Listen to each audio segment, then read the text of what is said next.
far would you drive to meet a guy for a date? What's up, everybody? It's your girl Tuadior, and you are watching my YouTube channel. Alright guys, if you guys didn't know, I did recently graduate pharmacy school. It's Dr. Tuadior to you. Okay? Thank you. But just because I'm in my doctor bag, that doesn't mean I can't drag. TikToker is the Ebony Emily, and she really posts a lot of content about her dating life and all her dating stories, and she brands it as a digital diary going about her life experiences. And I'm gonna let her tell her story. How far would you drive to meet a guy for a date? So 2 minutes. I'm sharing the mistakes that I made so that hopefully someone else doesn't have to learn like the hard way like I did. But so, I meet this guy on a dating app, and we were getting along really well. We eventually like moved off the app, and I shared my phone number, and we were talking every day for like at least a week. And So that's where I feel like a lot of people go wrong, is that when you talk too much on a dating app, you always build a false perception of the person, especially before meeting, because I feel like you're now building an idea of them in your head, and that's when people get really disappointed. And in my personal experience, like, that's what always be happening. It really sucks. So my first word of advice is always, when you have a dating app, try to meet the person as soon as possible. And if you can't meet them really fast, like within a couple days, you should have a conversation, but like try to meet up as soon as possible, right? But until you meet up, don't have like long conversations every single day. Save the anticipation for when you guys go on a date. he had talked about like coming to see me. So he lived in Houston, which was like 4 hours away from me. So it was like a little bit of like an arrangement, like planning needing to be made, right? And so he plans to come see me, and then like right before the trip, he says like his car broke down. He lying, kuna matata, because he lying. They always want to say their car breaking down because they had no intention of meeting in the first place. And it's in the shop, and so he didn't know when it would be fixed. So I was like, oh, that's fine. Like maybe I can come to you, right? Because we were getting along really well. And he was like, I would love it if you could do that. So at first I was like, do I really want to drive to like meet this guy? Like, is that a little bit weird? Do I look, thirsty or some type of way going to go meet him? But I don't know why that thought would even come to your head, to meet him, because it always gives desperate. And I always like to say this thing, and this is my favorite point. Men know what to do. They know exactly what to do. If he really wanted to meet her, ain't no problem. He would have taken an Uber, a train, a plane, horse, a carriage, just to meet her. If he really, really wanted to meet up, he would have found a way to meet up. In my personal experience, I've dated guys that don't have cars. They have found their way. I remember my craziest story was a guy, he took a train, a bus, and an Uber just to get to my date because he didn't want to inconvenience me at all. So if he's not making plans to come and see you, he's not really initiating the plans, don't even do it. I wanted to be understanding, because I do understand like things happen, and it just so happened to be like a weekend where we were both going to be free. And I was working like 7 days a week, guys. So like having that weekend free like was like my window. So it's like Friday, and I'm like, I can just go see him. I pack up my car, I head to Houston, and it's like a 4-hour drive there, right? I'm about an hour away, and I call him, and I'm like, hey, like, surprise. Like, I'm about to be in your city. And at first he was like really excited, and he was like, oh my gosh, like, thanks for coming all this way for me. He asked me like where I was going to be staying, and I was like, I'm not sure yet. Like, I'm calling all the hotels in the area to try and get a room for tonight. And so he's like, oh, you can just stay with me. Well, I didn't feel comfortable staying with him because I like didn't know him. And so I was like, no, it's okay. Like, I'll get a hotel. I'm just like struggling right now because I've been trying to call for the last 30 minutes, and all of them are booked because of the marathon was that weekend in town. So I'm like, let me just keep trying, and then I'll call you. So another 30 minutes goes by, and I still do not have a hotel for the night. And at this point, it's like 10 p.m. So I call him again and I'm like, hey, like, I'm still looking for a hotel. Like, I. Okay, so I'm gonna have to stop you right here, sis. So you were struggling for a hotel. You were struggling to look for a place to sleep and stay. Mind you, nobody knew you were coming except you, right? And he didn't even bother to help you. Like, okay, you said you didn't feel comfortable staying with him. Okay, he offered his place. So in his defense, he'll say he offered his place. You said no. But he didn't even offer to help you. So what were you intending to do? Because if it were me, I would tell him, okay, two things could have happened that would have made me happy in this situation. First of all, I wouldn't be in this situation, but if I was, right, is if the guy, offered to help me look or look for a place for me because he cares about my safety and he cares about my protection. And, he don't want to see me on Channel 7 News talking about he was, liability. He would have been like, okay, you're here. Let me find you a place. Or if he asked me to find a place and he, paid the bill, right? That's how it's supposed to be. But if I was driving to see somebody or if I was traveling to see somebody, I would be staying with them, right? So the fact that you're not even comfortable staying with somebody, why did you even come all the way? Like that part, not been able to get one. He gets so angry. He starts yelling at the top of his lungs.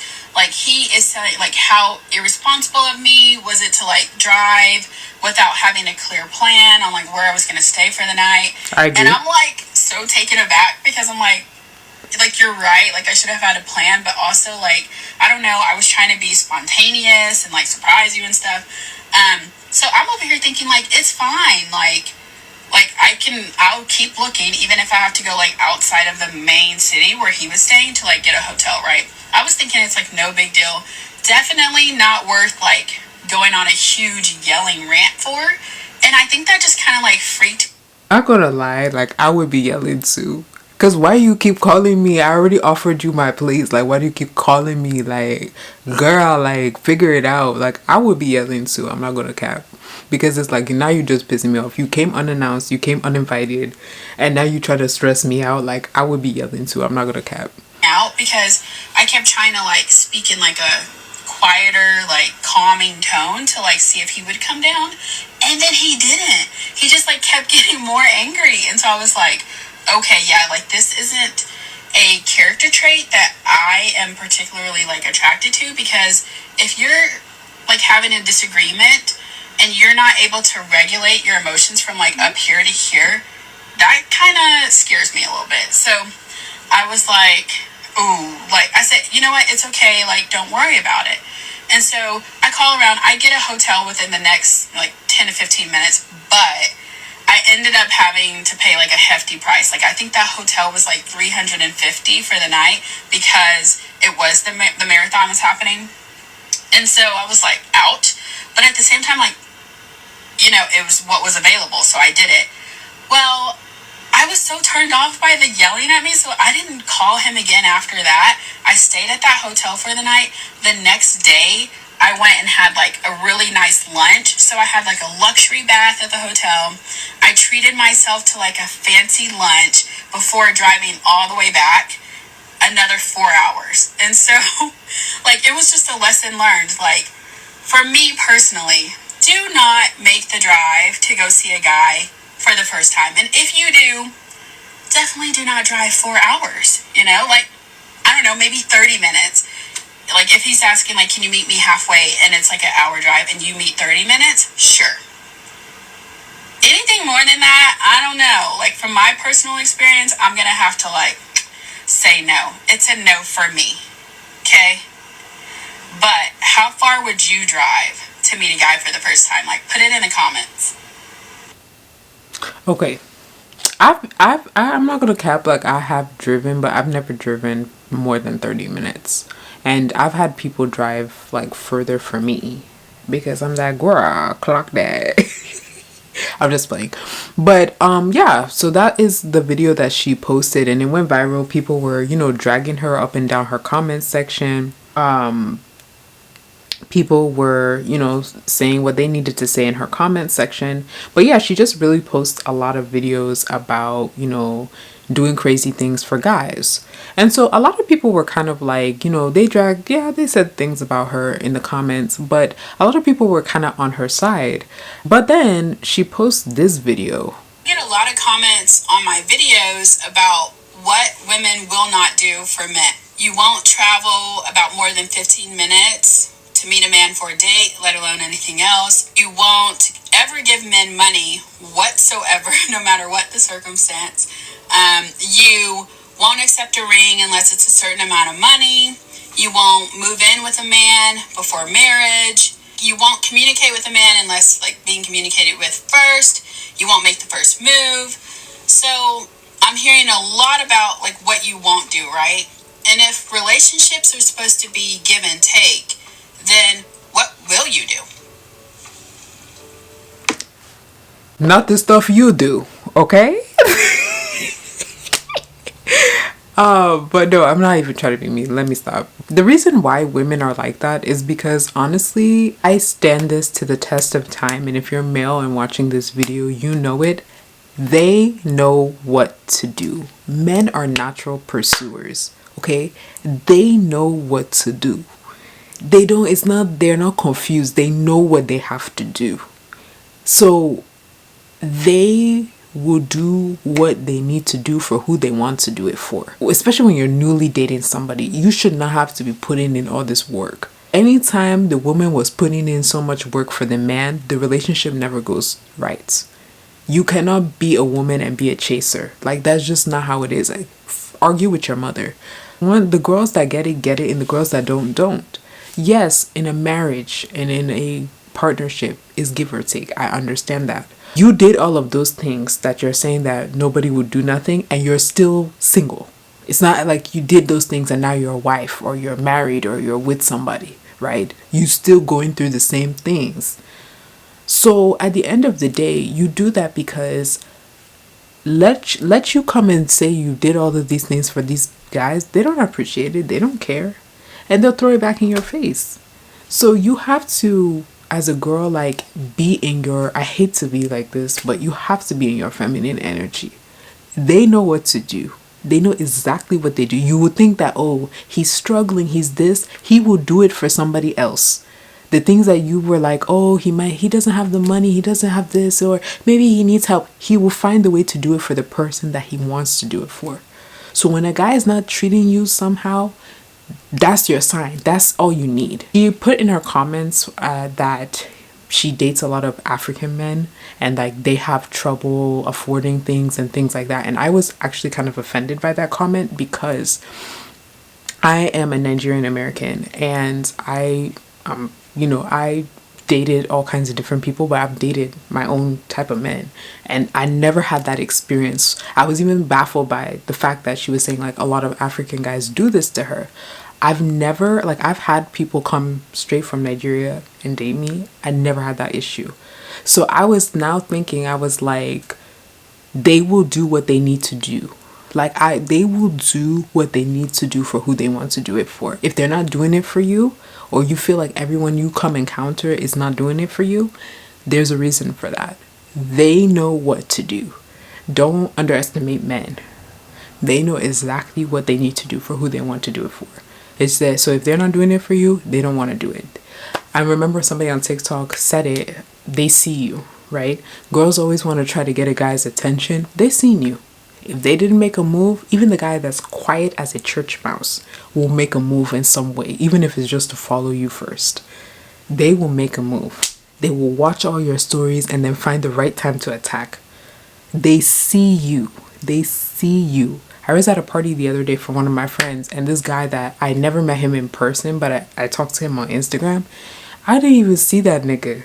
He came out of nowhere. He was like, hey. I was like, oh. They see you. They see you. If they're not doing anything about it, they don't want you.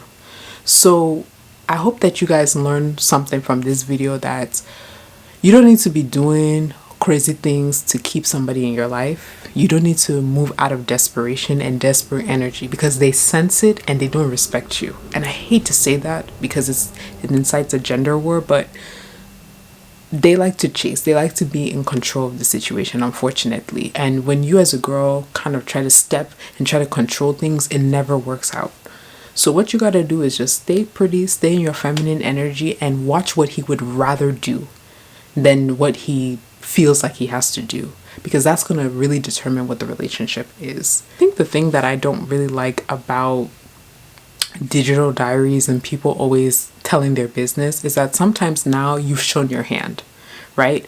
Now, if I'm a guy, right, and I'm really crazy and I'm a narc and I'm crazy, I'm going to look at your page now and I know now that you can be played with, because look at what you've been doing and you've told us this information, right? And I feel like sometimes, like, yes, it's important to share your story, but from her recollection, it doesn't really look like, there's like, I understand the need to share your story, it's your platform, but at the same time, I kind of feel that sometimes, this could have been left with your therapist, okay? This could have been left in a diary, because now if I'm a guy and I'm trying to play you, I know exactly what to do. And you think that you healed from this, but let the right guy put the right amount of pressure and you're gonna fold. So sometimes it's okay, to have diaries, and it's okay to talk to your therapist, your trusted loved one, pray to God. It's okay to do those things, because sometimes you don't always want to show your hand. I get it with the TikTok fame and the virality, but sometimes you got to think about, you go at home at night, you go to your house at night, you sleep in your bed at night, and the TikTok fame and the internet, these hoes let you say something they don't like, they stop talking to you. So it's just like, you kind of also have to, protect your heart, protect your peace. You went through those trials and tribulations, but sometimes some of these things don't need to be online, because now you might be scaring some of the men away now, right? So I would just say that, shout out to sis. I hope she, is healing, getting herself together, enjoying the story time, enjoying the discourse, but I hope you're also healing and doing what you gotta do to get yourself on track. But it's your girl tuadior. That's all I got to say. I'm gonna catch you guys in the next video, because we're uploading and we're on time, okay?